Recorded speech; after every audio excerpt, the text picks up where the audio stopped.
The Couple Next Door, written by Peg Lynch and starring Peg Lynch and Ethel Bunce.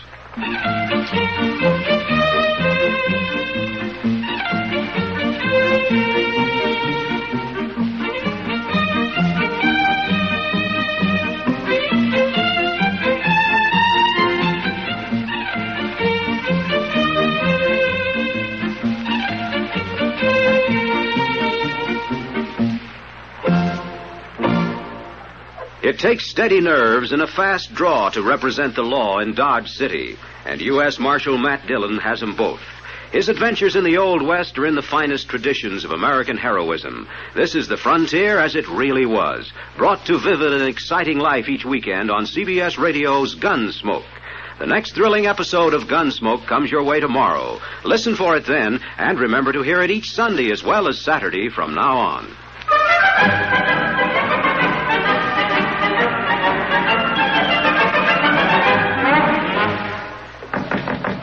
Somebody at the back door, darling. Yes, I know. Oh, good morning, Elinor. Goodness, you're all dressed up. Come in. I thought maybe I could catch a ride downtown. Oh, sure, he's just leaving. I've got a dental appointment, the car doesn't run, and Fred's in bed with a cold. Oh, dear, they all sound dismal.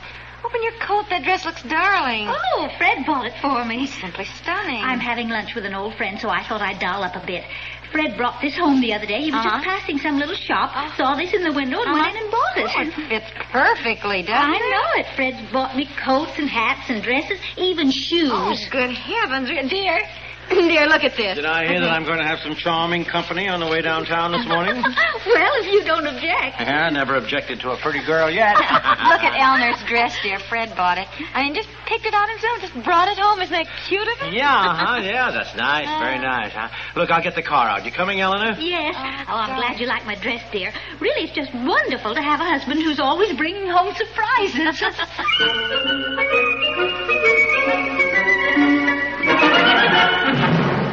A message now to some 3 million men and women living in the United States but not citizens of this country. In this month of January, all aliens are required to report their addresses to the government each year. Cards on which to report the required information may be obtained at any post office or from an office of the Immigration and Naturalization Service. When the cards are filled out, return them to the clerk from whom they were received. Failure to register at this time can result in serious legal penalties. If you are an alien and have not already registered for this year, make sure you go soon to your local post office or Immigration Service office for the card. This requirement does not apply to diplomats, persons accredited to certain international organizations, and persons admitted temporarily as agricultural laborers. All other aliens must report their addresses in this fashion to the government this month.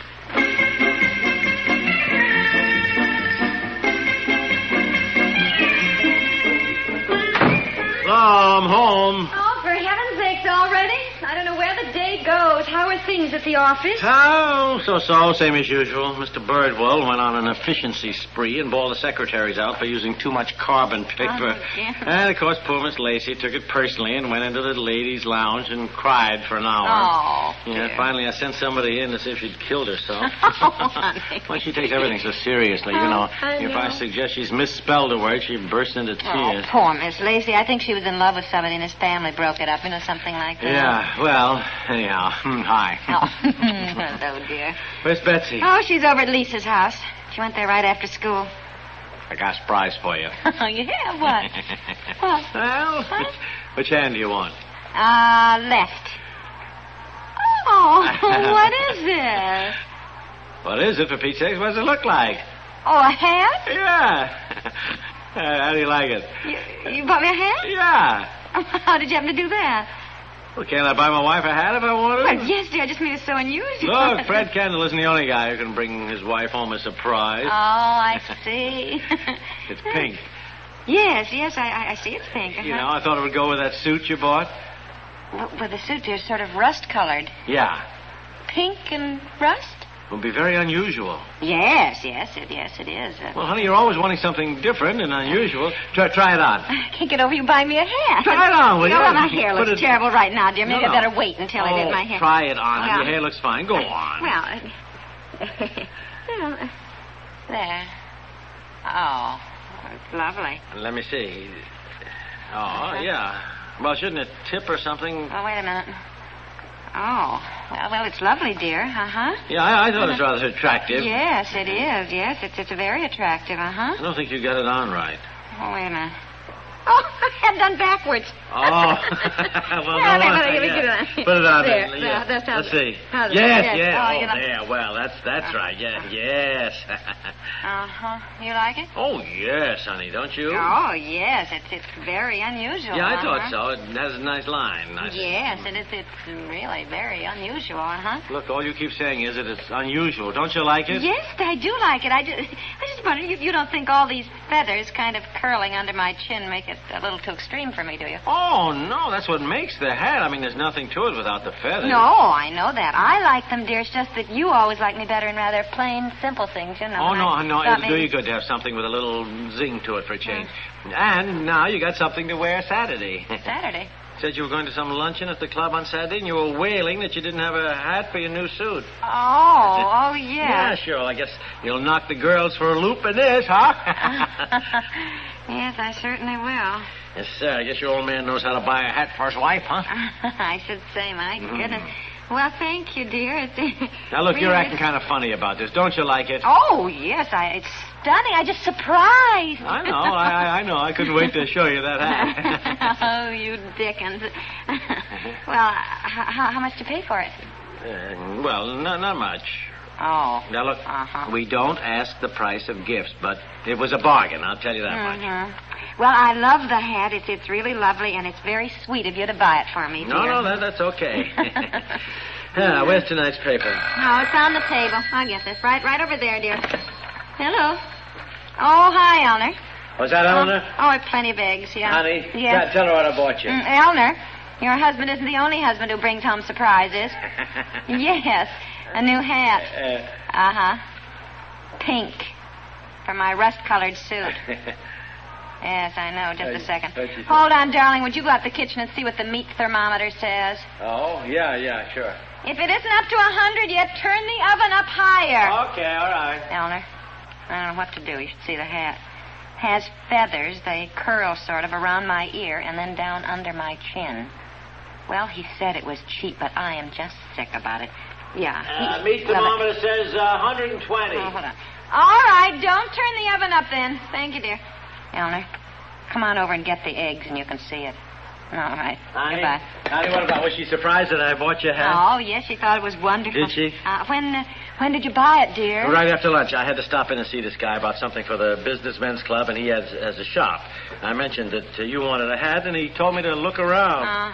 Well, you have to be careful when you shop, you know, dear. If you don't know about women's things, somebody like that could sort of, rook you. Oh, no, darling. This guy knows his business. I mean, that hat is a beautiful piece of felt. That's French felt.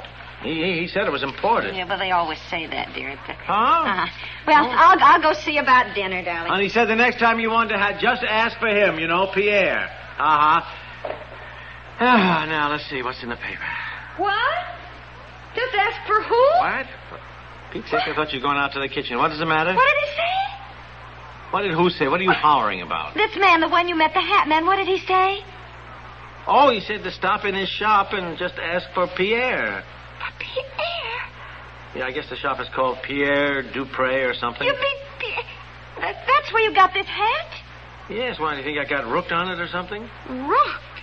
Pierre's? Why, it's the most exclusive hat shop in town. I never dared go in there. The salesgirls are so snooty. Well, golly, he said it was a good hat. Said it was all done by hand. Well, you must have paid a small fortune for it. Oh, is that what's bothering you? No. As I said, I did him a favor a month ago, and it was just good business, really, for him to give me a good price on that hat. Well, I know it's a gift and everything, but would you mind telling me what you paid for it? I will not tell you that, but I'll tell you the price tag said $65. $65? Now, look, I didn't pay anywhere near that. Don't look so staggered. Now, just stop worrying about that, will you? No, that's not what I mean. This is a 60 pipe. Uh-huh. Oh, honey. Well, it's beautiful. Yeah, well, I thought so, I told him you had a rust-colored suit, and he suggested this color himself, said that's what they'd shown in Paris this year. Why didn't you tell me it was from Pierre's? Well, I don't know. What difference does it make if the hat's nice? Oh, well, it doesn't. Where's the box? Huh? The hat box. The hat box. Didn't he put it in one of those darling hat boxes that he gives with his hats? Darling hat box? I don't know. Oh, I dumped it in the hall closet on the floor, I guess. Honey, honestly. Oh, yes, here it is. Oh, isn't it beautiful? Well, look, you're not wearing the hat box. Oh, nobody has such lovely ones. Velvet ribbons and flowers. Oh, hat from Pierre's. Oh, honey. Look, I don't get it. Why all this sudden excitement? Didn't you like the hat at first? Oh, yes, dear. I was so surprised. I was just a little stunned, you know. It takes you a while to sort of get used to the idea. Oh, yeah. Buying me. Yeah. I think I'll put on my suit and see how it looks with a hat. Elinor's coming over after eggs. Tell her to wait now. I want her to see the entire effect. No, don't do that now, darling. What about dinner? Honey, what about dinner?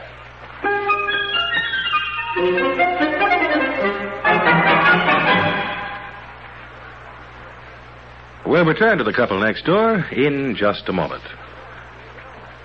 You don't have to leave home to escape into a different and more exciting world. Every Saturday, CBS Radio brings you two dramas, widely different in their settings, but alike in the authenticity of their detail and their ability to swing you right into the heart of the worlds they portray. One of them is the widely acclaimed Western drama, Gunsmoke, which takes you back to the days when the West was a raw new land, demanding much of the men and women who settle there. Then, a little later, plunge into a world totally removed from that one in both time and space, the world of a great city hospital in our own time. City Hospital brings you stories of rich and poor, brave and cowardly, good and bad. For illness, accident, or misfortune bring every kind of human under the sun through a hospital's portals. City Hospital 2 comes to you each Saturday, as does Gunsmoke, over most of these same stations.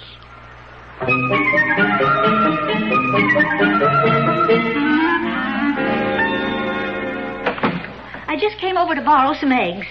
She's upstairs trying on her suit with her new hat. Is that Elinor? Yeah. Well, here I come. Boy, you look like a model coming down. She told you I bought her new hat? Yes. How do you like it? Well, it's lovely, uh-huh. How do you like the feathers? Oh, uh-huh. Well, it's certainly unusual. It's pink. Yes, I see that. Isn't it stunning with this rust-colored suit? Uh-huh. It's unusual. Eleanor, it's a $65 hat. 65? And I got it at Pierre's. At Pierre's? Well, you can see that is just stunning. Oh, Kelly, you women. Well, what is the matter with you? Nothing at all. You go right ahead, girls. I'll go read my paper. Of course, he didn't pay that much for it. He got a bargain because of some business thing, but... Oh, it's just beautiful. And Pierre said they showed this color combination, rust and pink, in Paris. Oh, yes, it's striking. Isn't it? But when I talked to you, I thought that... What I meant, Elinor, when I said I was just sick about it, I thought he paid a fortune for it, you know. Sure. Because I could tell at once it was a good hat. Uh-huh. You know, you can. You really... And what are you laughing at? Kelly, not a thing.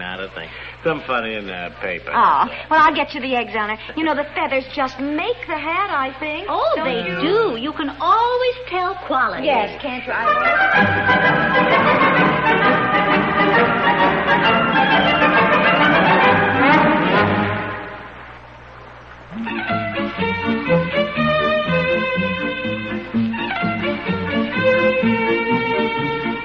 The Couple Next Door is written by Peg Lynch and stars Peg Lynch and Elinor Bunce, with Dorothy Duckworth as Elinor, and is produced by Walter Hart.